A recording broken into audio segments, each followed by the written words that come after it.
Hello students, class 12 business studies के second chapter principles of management के एक बहुत इंपॉर्टेंट टॉपिक हेनरी फ्यूल के 14 प्रिंसिपल्स ऑफ मैनेजमेंट को एक्सप्लेन करने के लिए आज मैं आपके सामने एक नया वीडियो लेक्चर लेके आया हूं। हेनरी फ्यूल के 14 प्रिंसिपल्स ऑफ मैनेजमेंट को समझने के लिए हम लोग बॉलीवुड की मूवी दृश्यम के कुछ इंपॉर्टेंट एस्पेक्ट्स को इलस्ट्रेशन के तौर पे यहाँ पर प्रोजेक्ट करेंगे और इलस्ट्रेशन को जस्टिफाई करते हुए ये देखेंगे कि कैसे यूनिवर्सलिटी के एस्पेक्ट्स को हेनरी फ्यूल के 14 प्रिंसिपल्स ऑफ मैनेजमेंट यहाँ पर जस्टिफाई कर रहा है। 14 प्रिंसिपल्स ऑफ मैनेजमेंट को समझने से पहले आइए हेनरी फ्यूल के बारे में थोड़ी सी इंफॉर्मेशन हासिल कर लेते हैं। हेनरी फ्यूल जो थे वो आपके एक फ्रेंच माइनिंग इंजीनियर थे और फ्रेंच माइनिंग इंजीनियर इनका जो लाइफ स्पैन था 1841 से लेके 1925 के बीच में रहा था। इनके तीन बहुत इंपॉर्टेंट कंट्रीब्यूशन जो आपके मॉडर्न मैनेजमेंट में है, इन्होंने 14 मैनेजमेंट प्रिंसिपल्स दिए हैं जिसको कि हम आपका फ्यूलिज्म यानी हेनरी फ्यूल के 14 प्रिंसिपल्स ऑफ मैनेजमेंट के नाम से भी जाने जाते हैं। आज का टॉपिक हमारा इसी चीज से रिलेटेड रहेगा। इसके अलावा इन्होंने बहुत इंपॉर्टेंट 4 फंक्शंस ऑफ मैनेजमेंट को हाईलाइट किया जिसमें कि planning, organising, directing and controlling को शामिल किया जाता है। हालांकि उनको इसको इंटरप्रेट करने का तरीका डिफरेंट था और इन्होंने इसको प्लान, ऑर्गेनाइज, कमांड, कोऑर्डिनेट और कंट्रोल का नाम दिया था। इन्होंने ये भी बताया कि एंटायर इंडस्ट्रियल अंडरटेकिंग में जो भी एक्टिविटीज परफॉर्म की जा रही है उसको हम आपका 6 पार्ट्स में डिवाइड करते हैं, जिसको कि शॉर्ट में फास्ट सीएम का नाम दिया जाता है, जिसको कि financial, accounting, security, technical, commercial and managerial, जिसको कि हम शॉर्ट में फास्ट सीएम का नाम दे रहे हैं। इसमें इसको डिवाइड किया जा सकता है। हेनरी फ्यूल के 14 प्रिंसिपल्स ऑफ मैनेजमेंट को समझने के लिए हम दृश्यम मूवी के कुछ इंपॉर्टेंट एस्पेक्ट्स को इलस्ट्रेशन के रूप में कवर कर रहे हैं। लेकिन इसको कवर करने से पहले दृश्यम मूवी के बारे में थोड़ी सी जानकारी आपको दे दूं। यह स्टोरी अजय देवगन, उनकी वाइफ और 2 बेटियों के अराउंड घूमती है। वो लोग गोवा में रहते हैं, बहुत अच्छी लाइफ स्पेंड कर रहे थे। तभी अचानक एक एक्सीडेंट हो जाता है। जब अजय देवगन की बड़ी बेटी स्कूल की तरफ से नेचर कैंप अटेंड करने जाती है, वहां पर एक लड़के के द्वारा उसकी कुछ ऑब्ससीन वीडियो क्लिप बना ली जाती है, जिसको कि बाद में वो ब्लैकमेल करने के तौर पे यूज करता है। ब्लैकमेल करने के दौरान अजय देवगन की वाइफ और उसकी बेटी के द्वारा एक एक्सीडेंट हो जाता है जिसमें वो लड़का एक्सपायर कर जाता है। वो लड़का तब्बू यानी जिन्होंने मीरा देशमुख का रोल प्ले किया है, आईजी होती हैं, उनका बेटा निकलता है।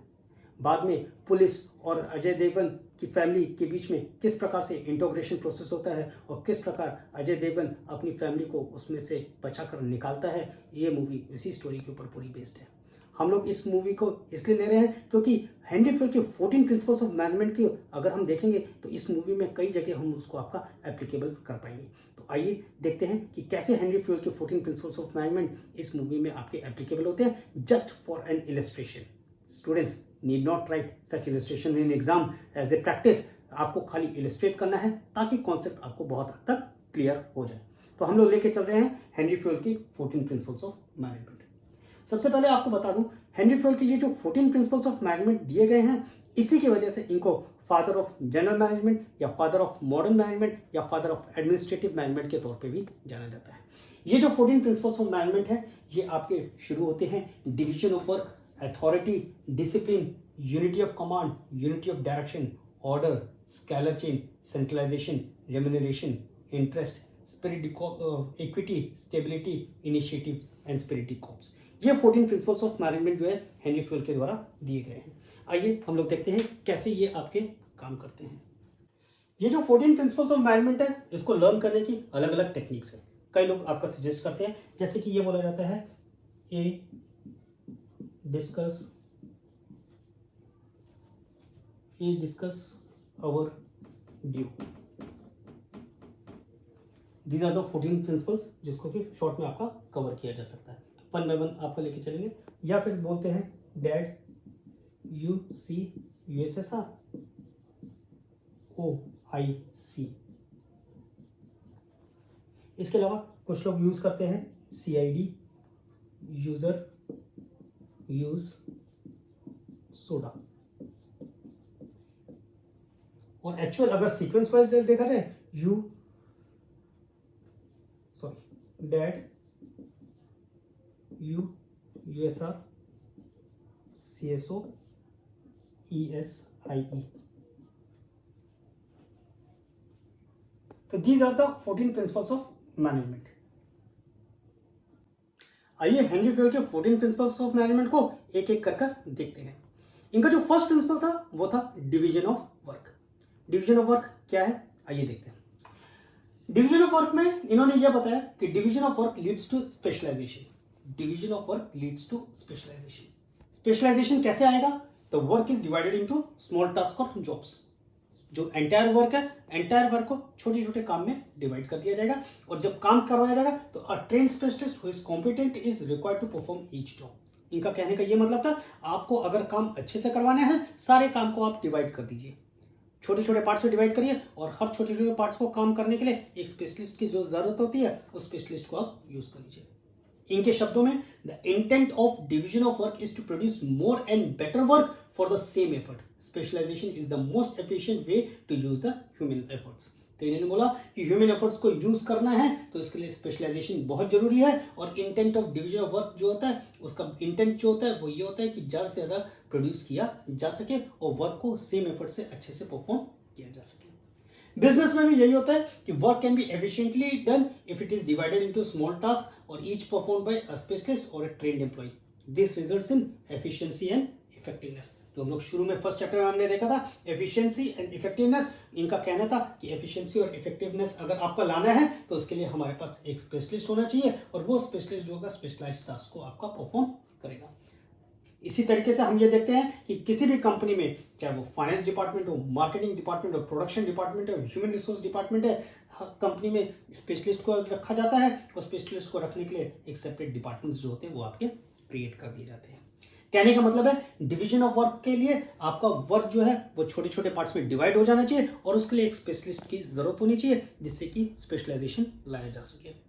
मूवी के रेफरेंस में अगर हम लोग आपका देखते हैं, डिवीजन ऑफ वर्क की बात जहां पे की गई थी, यहाँ पे क्या करते हैं, जब अजय देवगन को उसकी वाइफ बताती है कि ऐसा ऐसी घटना हमारे साथ हो गई है, तो अजय देवगन सारी चीज़ों को एक बार रिकैप करता है। वो सोचता है कि क्या क्या करना चाहिए, वो वहाँ पे पूरा एनालिसिस कर लेता है, और जितनी भी एक्टिविटीज़ परफॉर्म करनी है अपनी फैमिली को बचाने के लिए, वो उसको छोटे छोटे पार्ट्स में डिवाइड कर देता है। राइट फ्रॉम गोइंग टू पांजी, और वहाँ पे कार को नदी एक तालाब में डुबाना, और घर पे सफाई करवाना, कि किस प्रकार से जहाँ पे स्टोर में वहाँ पे हुआ था, वहाँ से सिम कार्ड को, मोबाइल टूट गया था, वहाँ से सिम कार्ड को किस प्रकार से दूसरी जगह ले जाना, और उसके वहाँ से दूसरे स्टेट में ट्रांसफर करवाना ताकि कॉल रिकॉर्ड्स वगैरह ना हो सके, सब चीज़ें जो है वो आपका करता है। तो काम को करने के लिए उसने क्या किया, छोटी छोटी चीज़ें जो थी वो आपकी उसने पार्ट्स में डिवाइड कर दी, और जो भी इंपॉर्टेंट काम था वो सारे इंपॉर्टेंट काम उसने अपने पास रखे, बाकी अपनी फैमिली को उसने ट्रेन कर दिया कि किस प्रकार से काम को परफॉर्म किया जा सकेगा। तो division of work leads to specialisation. Next aspects को देखते हैं। इनका जो नेक्स्ट था वो है authority and responsibility. Henri Fayol का कहना था कि अथॉरिटी जो है वो आपकी फॉर्मल भी हो सकती है, इनफॉर्मल भी हो सकती है। अथॉरिटी होती क्या है? Authority is the right to give orders and obtain obedience, and responsibility is corollary of authority. इनका ये कहना था, अथॉरिटी जो होती है it is the right to give orders. इसका मतलब उन्होंने ये कहा कि जो भी आपको कंपनी में मैनेजर होता है उसके पास ये अधिकार होता है कि वो आपका ऑर्डर दे सकता है, और वो एक्सपेक्ट करता है कि उसका ओबीडियंस भी हो। अथॉरिटी के साइड बाय साइड आपकी रिस्पॉन्सिबिलिटी चलती है। जब हम कोरोलरी की बात करते हैं, कोरोलरी का मतलब ही होता है कि both goes side by side. Authority formal भी हो सकती है, इनफॉर्मल भी हो सकती है। मैनेजर्स को जो अथॉरिटी होती है वो उनकी अथॉरिटी रिस्पॉन्सिबिलिटी के साथ साथ चलती है। They should be balance between the authority and responsibility. An organization should build safeguards against the abuse of managerial power. At the same time, manager should have necessary authority to carry out his responsibility. इसका मतलब है, अगर आपके पास कोई भी responsibility है, कोई भी अथॉरिटी है, अथॉरिटी के साथ साथ आपकी रिस्पॉन्सिबिलिटी भी आपके को मिल जाती है, और आपको अपनी रिस्पॉन्सिबिलिटी को पूरा करना है, उसके लिए आपके पास अथॉरिटी होना बहुत जरूरी है। तो इसका मतलब ये होता है, हेनरी फेल के सेकंड प्रिंसिपल के हिसाब से हर ऑर्गेनाइजेशन में मैनेजर के पास अथॉरिटी होनी जरूरी है, जिसको कि वो यूज कर सके अपने काम को करवाने के लिए, और साथ ही साथ वो रिस्पॉन्सिबिलिटीज को भी अपनी फुलफिल कर सके। With reference to our case, Vijay takes the authority in giving orders and also ensures that authority and responsibility becomes critical with his task. Vijay को यह मालूम था प्रिलिमिनरी इन्वेस्टिगेशन होगा। मूवी में Vijay was fond of watching the movies, वो cable operator होता है और उसको मूवीज देखने का बहुत शौक होता है, वो सारी चीजें रिकलेक्ट करता है और उसको ये पक्का यकीन था कि आपका हर तरीके से वो पुलिस जो है इन्वेस्टिगेशन करने आएगी। उसको मालूम है कि उसकी बेटी है, 2 बेटियां हैं और दोनों बेटी से पुलिस जो है वो इन्वेस्टिगेशन करेंगी। When in question individually, they replied the same thing they had also shown in the bill of the restaurant, movie tickets, bus journey, सब कुछ दिखाया था। क्योंकि विजय ने वहां पे अपनी अथॉरिटी को यूज किया था, उसने अपनी फैमिली को बता दिया था कि क्या क्या करना है और उसने एक्सपेक्ट किया था कि उसकी फैमिली बिल्कुल वही करेगी जो कि उसने आपका बताया है। तो अथॉरिटी एंड रिस्पॉन्सिबिलिटी, उसने रिस्पॉन्सिबिलिटी को एज्यूम किया कि मुझे अपनी फैमिली को बचाना है, उसने अपनी अथॉरिटी को यूज किया, सबको डायरेक्ट किया कि किस प्रकार से काम को करना है, तो इस तरीके से वो अपनी फैमिली को बचाने में सफल हुआ था। इसका मतलब ये होता है authority and responsibility go side by side, दोनों को साथ साथ चलना पड़ता है और उसके हिसाब से काम करना पड़ता है। Next in the series is discipline. Discipline के बारे में कहा जाता है discipline is the obedience of organisation rule and employment agreement. जैसा कि आप देख रहे हैं कि किसी भी ऑर्गेनाइजेशन की वर्किंग में डिसिप्लिन की अगर बात की जाती है तो अगर ऑर्गेनाइजेशन रूल्स और एम्प्लॉयमेंट एग्रीमेंट को अगर फॉलो किया जा रहा है यानी उसका ओबीडियंस हो रहा है तो हम लोग कहते हैं वहां पे डिसिप्लिन काम करेगा। तो discipline is nothing but it is the obedience of organisation rules and employment agreement. Fayol साहब का कहना था कि ऑर्गेनाइजेशन में अगर हम लोग डिसिप्लिन की बात कर रहे हैं तो डिसिप्लिन के लिए good superiors at all level, clear and fair agreement and judicial application of penalties होनी चाहिए। इसका मतलब इन्होंने 3 क्राइटेरियाज को सेट किया था और बोला था अगर किसी भी ऑर्गेनाइजेशन में एट ऑल द लेवल्स, चाहे वो टॉप लेवल हो, चाहे मिडिल लेवल हो, चाहे फर्स्ट लाइन लेवल हो, अगर वहां पे आपके पास गुड सुपीरियर्स हैं और साथ ही साथ क्लियर और फेयर एग्रीमेंट्स होंगे और आप जुडिशियस एप्लीकेशन ऑफ पेनाल्टीज कर रहे हैं। जुडिशियस मतलब इंटेलिजेंटली, अगर आप रैशनली अपनी पेनाल्टीज को अप्लाई कर रहे हैं तो वहां पे आपका डिसिप्लिन काम करेगा। इसके बारे में यह कहा गया कि discipline when applied would mean that workers and management both honour their commitments without any prejudice towards one another. बिना किसी प्रकार के मन मुटाव के दोनों अगर आपके काम करेंगे अगर डिसिप्लिन किसी भी ऑर्गेनाइजेशन में काम करेगा। Taking with reference to the movie, जो हम केस के बारे में बात कर रहे थे, अगर हम वहां पे लेके चलते हैं डिसिप्लिन की बात करते हैं तो मूवी के अंदर द कॉप यानी super cop IG Meera Deshmukh थी, उन्होंने डिसिप्लिन को फॉलो किया था। उन्होंने हर लेवल पे अपने जो उनका जब when she realise that her son has gone missing she started investigation और टॉप लेवल से लेके बॉटम लेवल तक इन्होंने सबको लगा दिया था कि किस प्रकार से उनके बेटे को आपका ढूंढ के निकाला जाएगा। उनको मालूम था प्रिलिमिनरी इन्वेस्टिगेशन के बाद उनको जब शक हुआ कि विजय जो है यानी अजय देवगन जो है वो आपका किसी प्रकार का कोई मिस्टीरियस रोल प्ले कर रहे हैं, उन्होंने फुल फ्लेजेड अपनी सारी कॉप्स को लगा दिया था कि आपको उनको ढूंढ के निकालना ही निकालना है। ऐसी कंडीशन में शी अरेस्टेड सलगांवकर्स यानी विजय सलगांवकर जो थे उनको अरेस्ट किया, उनको ब्रूटली फोर्स किया उनको ताकि सारी सच्चाई सामने आए। फाइनली क्या हुआ था, her younger daughter Anu gives in an and reveals the place where the body was buried. इसका मतलब जब उन्होंने डिसिप्लिन को फॉलो किया right from the top to bottom और हर चीज़ों को उन्होंने अपने हर लेवल पे उन्होंने काम किया, जब उन्होंने ईच एंड एवरी मीन्स को प्रॉपरली यूटिलाइज किया then she was able to carve out where the body was buried. तो इस प्रकार से उन्होंने हर लेवल पे काम किया था और but discipline but because of discipline she was able to identify the culprit की किस प्रकार से थे। तो इस प्रकार से डिसिप्लिन को अगर फॉलो किया जाता है, डिसिप्लिन को फॉलो करके ऑर्गेनाइजेशन अपने गोल्स को इजीली अचीव कर लेता है। नेक्स्ट हम प्रिंसिपल को लेके चल रहे हैं। नेक्स्ट हमारा प्रिंसिपल है that is unity of command. Unity of command is the most important principle of management. इसको लेके according to Fayol there should be one and only one boss for every individual employee. Red में मैंने highlight किया हुआ है, one and only one boss for every individual employee. इसका मतलब यहां पे अगर हम बात करते हैं dual subordination should be avoided. Dual subordination का मतलब क्या होता है कि कोई भी एम्प्लॉय 2 बॉसेस से अगर ऑर्डर रिसीव कर रहा है तो हम लोग कहेंगे कि वहां पे डुअल सबऑर्डिनेशन हो रहा है। तो अगर कोई भी ऑर्गेनाइजेशन है प्रॉपरली अगर काम करना चाहती है तो उनको ये देख लेना चाहिए कि वहां पे सिंगल सबऑर्डिनेशन हो रहा है। इसका मतलब एक इंडिविजुअल जो है वो खाली एक ही बॉस से ऑर्डर रिसीव करेगा। उससे क्या होता है, इससे आपकी किसी भी प्रकार की कंफ्यूजन जो होती है कंफ्यूजन को अवॉइड किया जा सकता है। यहाँ पे फ्यूल ने जो कहा था उन्होंने बोला था अगर हम इस प्रकार के प्रिंसिपल्स को फॉलो नहीं करेंगे तो और वॉयलेट करेंगे तो उस कंडीशन में अथॉरिटी जो होती है वो अंडरमाइंड हो जाती है, डिसिप्लिन जियोपॉडी हो जाता है, ऑर्डर डिस्टर्ब हो जाता है और स्टेबिलिटी थ्रेटन हो जाती है। इसका मतलब अगर हम पर्टिकुलरली इस प्रिंसिपल की बात कर रहे हैं, यूनिटी ऑफ कमांड की बात कर रहे हैं, तो आगे हम देखेंगे कि किस प्रकार के 4 प्रिंसिपल्स जो हैं वो हमारे इफेक्टेड हो जा रहे हैं।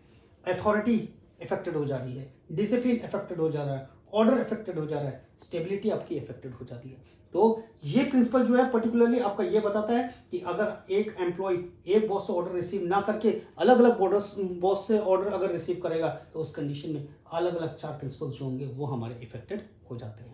In this way, unity of command is the one of the most important principle of management.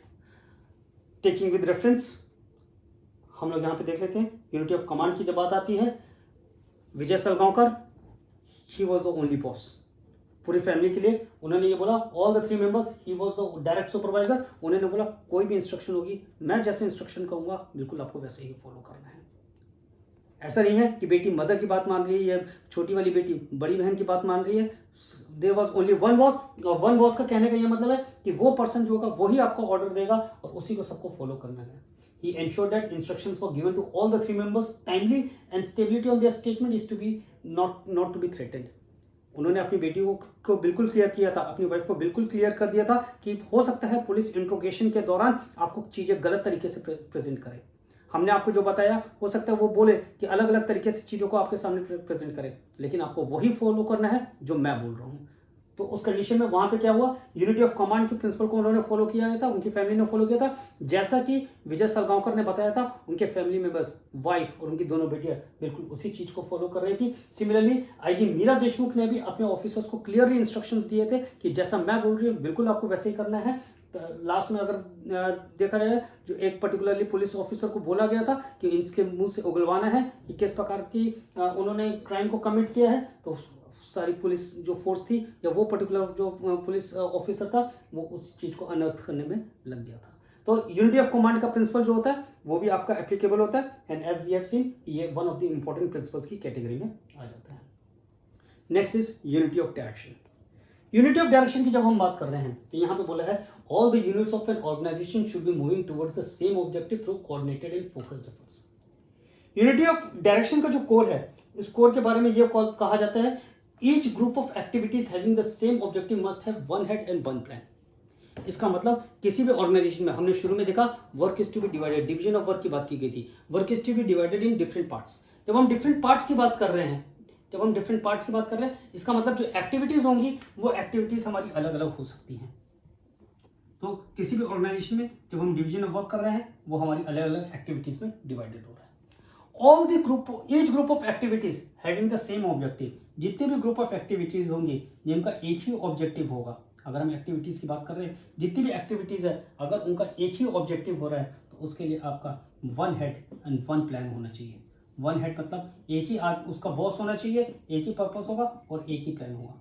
तो अगर हम इसको लेके चलते हैं all group of activities having a same objective must have one head and one plan, ये आपका core हो जाता है यूनिटी ऑफ डायरेक्शन का।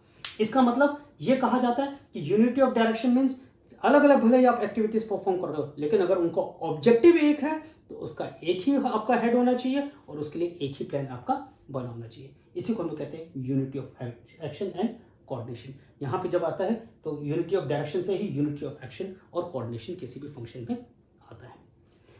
सेम थिंग अगर हम लेके चलते हैं हमारे एग्जांपल में, हमारे केस में, his clear objective for the team working directly under him uses one plan. एक ही प्लान था, जो प्लान उन्होंने फॉर्मुलेट किया था वही प्लान था। As you can see the younger daughter and the elder daughter दोनों ने वही किया था जो कि उनके फादर ने उनको इंस्ट्रक्ट किया था। यानी उन्होंने एक प्लान बनाया था और जो एक प्लान था उसी को फॉलो कर रहे। अलग अलग भले ही उन्होंने एक्टिविटीज परफॉर्म की थी, वो आपके पंजिम गए थे, वहाँ पे मूवीज देखी, वहाँ पे एक सत्संग को अटेंड किया, वहाँ पे रेस्टोरेंट गए थे, क्या खाया क्या सुना, सब चीजें जो थी विजय सलगांवकर ने अपनी फैमिली को क्लियर कर दिया था और बोला था जैसा मैंने बताया बिल्कुल वैसे ही करना है। तो एक ही ऑब्जेक्टिव था, फैमिली को सेव करना था। वन हेड, एक उनका जो बहुत विजय सलगांवकर उनका हेड बन गया था और एक प्लान था, उसी प्लान को फॉलो करके उन लोगों ने अपने मिशन को सक्सेस करवाया था। तो this was all about unity of direction. Next हम लेके चलते हैं subordination of general interest subordination of individual interest to general interest. Subordination of individual interest to general interest की जब हम बात करते हैं तो interest of organisation should take priority over the interest of any one individual. Interest of organisation should take priority over the interest of one individual. यानी अगर हम इस प्रिंसिपल की बात कर रहे हैं तो इस प्रिंसिपल के हिसाब के लिए हमें ऑर्गेनाइजेशन के ऑब्जेक्टिव्स को अचीव करने के लिए, ऑर्गेनाइजेशन के इंटरेस्ट को प्रोटेक्ट करने के लिए इंडिविजुअल इंटरेस्ट को भले सैक्रिफाइस करना हो हम वहां पे कर सकते हैं। Every worker has some individual interest, लेकिन कंपनी के अपने ऑब्जेक्टिव होते हैं। किसी भी कंडीशन में in all situation interest of the group of company should supersede. जैसे कि अगर हम लेके चलते हैं लेटेस्ट अभी कुछ दिनों पहले की बात है, कोविड की वजह से उत्तर प्रदेश के चीफ मिनिस्टर जो है इनके फादर एक्सपायर कर गए थे। वहां पे इंडिविजुअली अगर इंटरेस्ट देने की बात करते हैं तो जो चीफ मिनिस्टर है वो आपके पर्सनली जा सकते थे और वो पर्सनली जाके वो आपके फ्यूनरल को अटेंड कर सकते हैं, लेकिन उन्होंने क्या किया, अपने इंडिविजुअल इंटरेस्ट को सेक्रीफाइस किया और जनरल इंटरेस्ट को उन्होंने कवर किया। उन्होंने पूरे यूपी गवर्नमेंट के बारे में सोचा, यूपी स्टेट के बारे में सोचा और उन्होंने बोल दिया अगर मैं जाऊंगा तो मेरे साथ मेरी पूरी सिक्योरिटी फोर्स जाएगी, बहुत सारी चीज़ें पूरे एक तरीके से अगर हम लेके चले महकमा जो है वो आपका इन्वॉल्व हो जाएगा। तो उस कंडीशन में उन्होंने अपने इंटरेस्ट को सेक्रीफाइस किया था और जनरल इंटरेस्ट में उन्होंने फ्यूनरल को अटेंड करने से मना कर दिया था। तो हम ये कह सकते हैं subordination of individual interest to general interest के प्रिंसिपल को वहां पे एप्लीकेबल किया जा सकता है।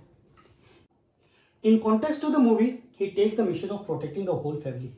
That is, all members' practices interest of one member should be allowed to become more important than those of the whole family. कहने का ये मतलब है कि विजय सलगांवकर जो थे, he was brutally beaten in the police station. His wife was beaten, his elder daughter was beaten, and at the climax, his younger daughter was even beaten. But all of them sacrifices their individual interest just to protect the general interest of the family. The seventh principle is the remuneration of employees. जब हम remuneration of employees की बात कर रहे हैं इसका मतलब the wages or the pay or the compensation that should be given to the employees of the organization. ये कहा जाता है overall pay and compensation should be fair to both employees and the organization. To be fair to both the employees and the organization, it means remuneration should be such that the employee may have a reasonable standard of living. And that too, from the point of view of organization, if we speak, means organization should be paying their remuneration within their paying capacity. In other words, remuneration should be just and equitable. जब हम just and equitable की बात कर रहे हैं, means employee को इतना remuneration दे देना चाहिए कि वो एक standard of living को sustain कर सके। और जब organization के point of view से बात की जाए तो उनके लिए remuneration ऐसे होना चाहिए कि remuneration देते समय organization की अपनी paying capacity को भी maintain किया जा सके। तो इससे क्या होता है, ऑर्गेनाइजेशन के अंदर एक कंजीनियल एटमॉस्फेयर जो होता है वो बना रहता है। मूवी के पॉइंट ऑफ व्यू से अगर हम बात करते हैं तो रेन्यूमरेशन की जब बात आती है तो विजय सलगांवकर यानी जो अजय देवगन जो थे वो अपने ईच फैमिली मेंबर्स को with in his budget reward करते हैं। Although his family was going through a bad phase, एक पुलिस इंट्रोगेशन के से गुजर रही थी, but he took them to Panji. वहाँ पे उनको मूवी दिखाते हैं, वहाँ पे ले जाते हैं, सत्संग का ले जाते हैं, वहाँ पे शॉपिंग कराते हैं, वहाँ पे मूवी दिखाते हैं, वहाँ पे रेस्टोरेंट में खाना वाना खिलाते हैं। ठीक है, तो it includes the satisfaction level. अगर हम रेन्यूमरेशन की बात कर रहे हैं तो both financial and non financial compensation उसके अंदर इंक्लूड किया जाता है। इवन जब वो बस में वो ट्रैवल करते हैं तो कंडक्टर उनके फ्रेंड होते हैं, वो हर बार टिकट नहीं लेते थे लेकिन उस दिन वो आपका पर्टिकुलरली टिकट भी लेते हैं। वो रेस्टोरेंट भी लेते हैं, रेस्टोरेंट जाते हैं, वहाँ पे बिल का पेमेंट वगैरह करते हैं। ये सब वो आपको क्यों करते हैं? You want to prove his alibi and make the owners unwittingly tell lie. Means सबको रेन्यूमरेट इस तरीके से करते हैं, सबका पेमेंट इस तरीके से करते हैं और उनके साथ मिक्सअप होके फाइनेंशियल और नॉन फाइनेंशियल दोनों एस्पेक्ट्स को वो आपका इंक्लूड करते हैं ताकि जो भी उनके साथ काम कर रहे हैं या जो भी उनके प्लान के अकॉर्डिंगली काम करने वाले लोग हैं उन सबको वो अपने हिसाब से मॉड्यूल कर सके। तो इस प्रकार से रेन्यूमरेशन ऑफ एम्प्लॉयज की अगर हम बात की जाए तो ट्रू सेंस में जो हम आपकी बात करते हैं कि फेयर एंड वेजेस है वो तो हालांकि मूवी में पूरी तरीके से सस्टेन नहीं कर रहा है, लेकिन अगर उन एस्पेक्ट्स को हम कोरिलेट करें तो मूवी में बहुत जरूर इंपॉर्टेंट प्ले कर रहा है। तो इस प्रकार से हमने आज 7 प्रिंसिपल्स ऑफ मैनेजमेंट को देखा है। नेक्स्ट 7 प्रिंसिपल्स ऑफ मैनेजमेंट को हम लोग अपने नेक्स्ट वीडियो में कवर करके चलेंगे। आई होप आज के जितने भी प्रिंसिपल्स ऑफ मैनेजमेंट हैं उनको आपने बहुत अच्छे से समझ लिया होगा, और अगर मूवी के पॉइंट ऑफ व्यू से लेके चलेंगे तो it was just an illustration. Thank you.